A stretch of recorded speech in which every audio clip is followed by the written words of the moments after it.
So Jesus takes Peter, James, and John up this mountain, right?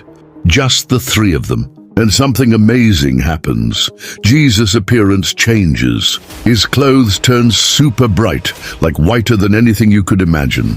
And then, out of nowhere, Moses and Elijah show up and start talking with him. Now Peter, he's kind of freaking out. He's like, Jesus, maybe we should build 3 shelters, one for you, one for Moses, and one for Elijah.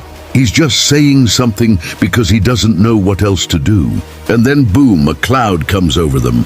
And a voice from the cloud says, "This is my beloved son, listen to him." Next thing you know, Moses and Elijah are gone, and it's just Jesus standing there again, like normal.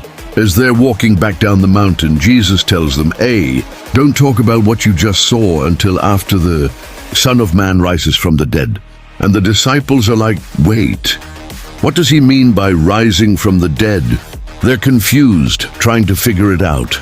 Then they ask Jesus, "Why do the teachers of the law say Elijah has to come first?" And Jesus is like, "Elijah does come first to restore everything. But guess what?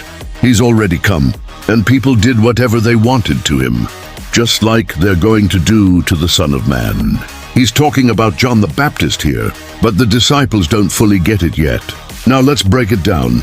Why did this happen? Why did Jesus suddenly glow? And why were Moses and Elijah there? Well, it's showing that Jesus is greater than both of them. Moses represents the law, Elijah represents the prophets, and Jesus is the fulfillment of both.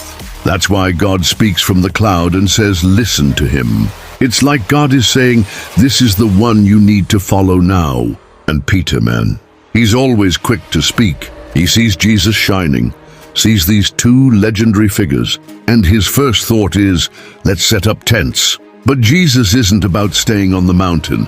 He's about completing his mission, going to the cross, rising from the dead, and bringing salvation.